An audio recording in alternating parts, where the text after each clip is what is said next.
కవిత కన్నీళ్లు పెట్టినటువంటి అంశం ఇటు మెయిన్ స్ట్రీమ్లోను, అటు యూట్యూబ్లోను, ఇటు సోషల్ మీడియాలోను చాలా చర్చనీయాంశంగా మారింది.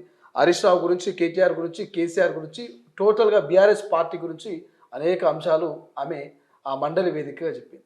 సో మొదటగా ఆమె చెప్తా ఉంది, ఆస్తుల కోసం కాదు ఆత్మ గౌరవం కోసమే బయటకు వచ్చిన బీఆర్ఎస్ పార్టీ నుంచి అంటూ. ఏం చెప్తారు? ఇప్పుడు నార్కో టెస్ట్ పెడితే అర్థమైపోతుంది ఆత్మ గౌరవం గురించి వచ్చిందా, ఆస్తుల గురించి వచ్చిందా, అది బయటికి పడుతుంది. ఇవాళ ఆమె ఎక్కెక్కి ఎడిచింది అంటారు చూడండి, అది 1200 ఆత్మ బలిదానం ఏదైతే తీసుకుర్రో వాళ్ళ ఏదైతే ఉందో వాళ్ళు చనిపోయిన ఆత్మ వీళ్ళ కుటుంబ సభ్యులు ఎంబడి తిరుగుతుంది. అందు గురించే వాళ్ళు ఎంబడి పడి వాళ్ళు ఇవాళ ఈమె జాగృతి పెట్టింది. జాగృతి పెట్టి ఏం చేసింది, ఆయన వ్యాపారం చేసుకుంది. అప్పటి నుంచే మేము ఫ్రాడ్ చేస్తుంది. ఆ రోజులలో జాగృతి పెట్టినప్పుడు మొట్టమొదటిసారి బోత్ నియోజకవర్గం నేను అక్కడ ఇన్ఛార్జ్, కేసీఆర్ పిలిచి నాకు చెప్పిండు, ఈమె ఒక స్వచ్ఛంద సంస్థ పెట్టిందిరా, ఒక మెడికల్ క్యాంప్ పెట్టుకుంటుందంట, మెడికల్ క్యాంప్ వారం రోజులు ఉంటారు, నేను మొత్తం ఏర్పాట్లు చేయంటే మంచిదని దొరికిపోయినా. అప్పుడు నేను సేవాలాల్ మహారాజ్ దీక్షలో ఉన్నా. దీక్షలో ఉన్న తర్వాత అక్కడ వచ్చి 8 రోజులు నాతోటి ఉండి అన్నీ చేసి ఒక అమాయకునికి ఒక 25 లక్షల రూపాయలలో టికెట్ అమ్ముకుంది. లేకుంటే ఆ రోజు నేను కవిత ఎమ్మెల్యే టికెట్ 25 లక్షల ఒక టీచర్, ఆయన పేరు నేను చెప్పా, ఆమెకు తెలుసు. ఆయన ఎప్పుడు వచ్చిన పండ్ల బుట్టలు, పట్టు చీరలు, లాస్ట్లో 25 లక్షలు. ఇవాళ ఆ రోజు మా కుటుంబం ఏడిచిందంతా.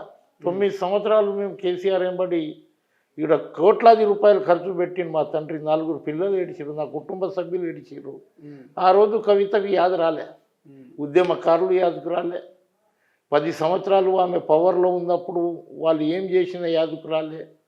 ఇప్పుడు ఈ పంచాయతీతోటి అన్నీ యాదకు వస్తుండు. ఉద్యమకారుడు యాదకు వస్తుండు, సింగరేణి కార్మికుడు యాదకు వస్తుండు, జిహెచ్ఎంసి కార్మికుడు యాదకు వస్తుండు, తర్వాత నేరేళ్ల సమస్య యాదకు వస్తుంది, తర్వాత ఇసుక దందా యాదకు వస్తుంది. ఇవాళ కౌన్సిల్లో ఏడ్చినంత మాత్రాన సింపతి వస్తుందని ఏదైతే అనుకుంటుర్రో, జనాలంతా పిచ్చోళ్ళు కాదు. తెలంగాణ ప్రజలు నక్సలైట్ భావాలు ఉన్నోళ్ళు, కొట్లాడిన వాళ్ళు, ఆ రోజు నైజాం నవాబ్కు వ్యతిరేకంగా పోరాడిన వాళ్ళు, చాకలి ఐలమ్మ అటువంటి వాళ్ళు, తర్వాత ఈమె కుటుంబానికి ఎవరైతే ప్రొఫెసర్ జయశంకర్ని నూకినోళ్ళు, వీరు ఇట్లా మెడల మీద చేయబెట్టి నూకినోళ్ళు. ఆ రోజు కవితకు అన్నీ తెలుసు కదా, ఆ రోజు ఎందుకు మాట్లాడాలి? 10 సంవత్సరాలు వీళ్ళు పవర్లో ఉన్నారు కదా. ఒక్క కలం పోటుతోటి తెలంగాణలో కాంట్రాక్ట్ వ్యవస్థ ఉండదు, అందరు పర్మనెంట్ కార్మికులు ఉంటారని చెప్పిండు. ఆ రోజు ఈమె పార్లమెంట్లో ఎందుకు మాట్లాడలే? ఆ రోజు తండ్రితోటి ఎందుకు మాట్లాడలే? ఎందుకు ప్రెస్ కాన్ఫరెన్స్ పెట్టలే? ఇవి అన్నీ ఆ రోజు ఆమెకు మంచిగా ఎక్కడైతే కాళేశ్వరంలో వచ్చే డబ్బులు వచ్చిందో బ్రహ్మాండంగా ఆమె ఇప్పుడు ఇల్లు కట్టుకొని రోడ్ నెంబర్ 14లో ఒక భవాంతి మాదిరిగా. వీళ్ళ భర్త ఏం వ్యాపారం చేస్తాడు, వీళ్ళ మామ ఏముండే, వీళ్ళ అందరి గురించి వీళ్ళ చరిత్ర తెలుసు. ఈమె అంటుంది, నాకు పార్టీ పిలిచి ఎంపీ టికెట్ నువ్వు ఎంపీ బో అని చెప్పిరంట. ఈమె తండ్రి మీద అమ్మతోటి బాగా ప్రెషర్ చేసి నేను ఎంపీకి పోవాలి, నేను ఢిల్లీలో ఉండాలి అంటే కేసీఆర్ పిలిచి టికెట్ ఇవ్వలేదు. ఎవరు నేను ఉన్నా కదా, నేను దగ్గర ఉన్నా, నేను మాటోండ్రోళ్ళకి టికెట్ కట్ చేసిర్రు. అరే ఆయన నా కొడుకు అటువంటి వాడు, నేను టికెట్ ఆయనకి ఇస్తా అంటే ఈమె అడ్డుపడి, ఈమె తెలంగాణ జాగృతికించి నేను ఒక టికెట్ అడుగుతున్నాను అడ్డుపడి ఆ టికెట్ని కట్ చేపించిన తర్వాత ఆ రోజు నా కుటుంబ సభ్యులు ఏడిసిరు. ఓకే, అంటే ఇప్పుడు నిజామాబాద్ ఎంపీ టికెట్ మీకు రావాల్సింది? లేలే, both ticket. Okay, both ticket మీకు రావాల్సింది. అక్కడ అందరికీ తెలుసు ఆ రోజులలో టికెట్ ఇస్తే 100% గెలుస్తాను.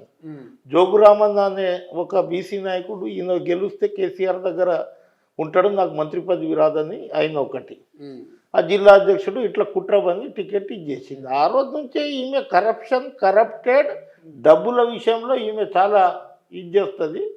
ఇవాళ ఆ రోజులలో సింగరేణిలో తెలంగాణ వచ్చినప్పుడు 60,000 మంది కార్మికులు ఉండే, ఇప్పుడు 40,000 అయింది. 10 సంవత్సరాలలో 20,000 పర్మనెంట్ ఉద్యోగాలు పోయినాయి. ఆ రోజు ఈమెకి యాదకు రాలే.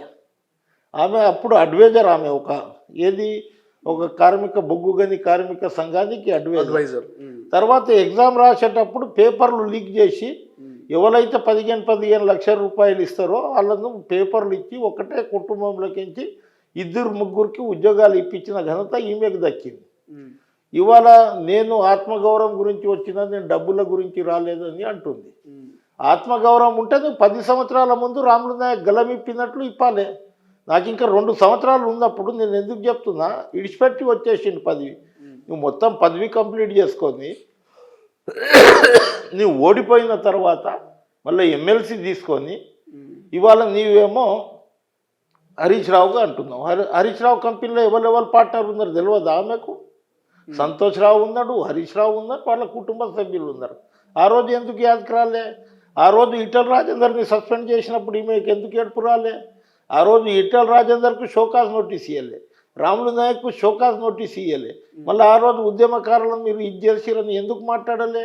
ఇలా ఎందుకు మాట్లాడుతుందంటే నేను సింపతి కావాలి, కవితమ్మ ఏడిచింది, తప్పకుండా నేను 5-6 సీట్ల మీద ఏదో ఒక పార్టీతోటి టైఅప్ చేసుకోవాలి, నేను మళ్ళీ అసెంబ్లీలో నేను ఇది చేయాలి, మళ్ళీ గెలవాలి, రావాలి, మళ్ళీ నేను నా కుటుంబ సభ్యులను బ్లాక్మెయిల్ చేయాలి. కానీ ఒక వ్యక్తిగా పోతా ఉన్న ఈ సభలో నుంచి ఒక శక్తిగా తిరిగి వస్తా అని చెప్తా ఉంది కదా. ఇప్పుడు చాలా డైలాగులు చెప్తారండి, ఒక వ్యక్తిగా పోయి ఒక శక్తిగా తిరిగి వచ్చేది అంటే అంతరార్థం ఏమైండొచ్చు అంటారు? నేను ఏమంటున్నా, ఒక శక్తిగా కాదు, వీళ్ళ కుటుంబము ఒక శ్రమశక్తి ఏదైతే ఉంటుందో అటువంటి కెంచి రోజు రోజు రోజు రోజు దిగజారి ఈ కుటుంబ సభ్యులది ఎవరన్నా పేరు తీసుకునే పరిస్థితిలో ఉండదు.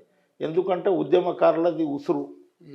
నా అటువంటి వాళ్ళు ఆ రోజులలో కష్టపడి తెలంగాణ తీసుకొచ్చిన దాంట్లో ప్రధాన పాత్ర పోషించిన వాళ్ళు, వీళ్ళకి ఏం గతి లేనప్పుడు ఆర్థికంగా అన్ని విధాలలో మేము ఆదుకున్నోళ్ళము. తర్వాత ఈమెకి ఏం లేనప్పుడు 2006లో ఈమె వచ్చింది. 2001 నుంచి 5 సంవత్సరాలు మేము పార్టీని నడిపించినాం కదా. రాగానే నీకేమో ఇదైపోయింది. ఎందుకయిందంటే కేసీఆర్ బిడ్డ అనే గుర్తింపు వచ్చింది. ఇలా రాణి రుద్రమదేవి ఆ రోజు యాదకు రాలే, ఝాన్సీ లక్ష్మి యాదకు రాలే, తెలంగాణలో ఉద్యమకారులు యాదకు రాలే, తెలంగాణలో ఎంప్లాయీస్ యాదకు రాలే. ఇవాళ జిహెచ్ఎంసీలో దాదాపు 60,000 ఉద్యోగాలు పర్మనెంట్ ఉండే, ఇలా 7-8 వేల ఉద్యోగాలు వచ్చింది తెలంగాణ వచ్చిన తర్వాత. మళ్ళీ ఆదాన్ గురించి ఎప్పుడు మాట్లాడలే, అవుట్ సోర్సింగ్ గురించి ఎప్పుడు మాట్లాడలే. ఇవాళ నువ్వు కన్నీళ్ళు పెట్టుకొని నాకు హరీష్ రావు ఇది చేసిండని అంటున్నావు కదా. నీ కుటుంబమే తెలంగాణ ప్రజలను రెచ్చగొట్టి 1200 మంది బలిదానం ఏదైతే తీసుకురో వాళ్ళ పాపం తలుగుతుంది. వాళ్ళ పాపము, వాళ్ళ ఆత్మ వీళ్ళను పండనీయదు. ఎందుకు పండనీయదంటే వీళ్ళ దగ్గర డబ్బులు ఉండవచ్చు, కానీ డబ్బులు అన్నీ ప్రతి జాగాలో పనికి రావు. డబ్బులు ఉన్నంత మాత్రాన ఇవాళ టాటా బిర్లా గిట్ట, అంబానీ, అదానీ గిట్ట ప్రధానమంత్రి కావచ్చు. వాళ్ళు అనేక పార్టీలకు ఫండింగ్ ఇస్తారు. కానీ ఈమె తీసుకున్న తర్వాత అన్నీ అయిన తర్వాత వీరి అమ్మకేమో కేటీఆర్ ముఖ్యమంత్రి కావాలి. అందు గురించి ఆయన సెక్రటరియట్ కట్టించిండు. సెక్రటరియట్ కట్టించి మళ్ళీ ఎన్నికల్లో నేను గెలిస్తే రాముని అక్కడ ముఖ్యమంత్రి చేసి నేను దేశ రాజకీయాల్లో పోతామనే ఉద్దేశంతో ఆ రోజు ఇది చేసి అసలైన తొలి వెలుగు. ఫాలో వాట్సాప్ @తొలి వెలుగు అఫీషియల్.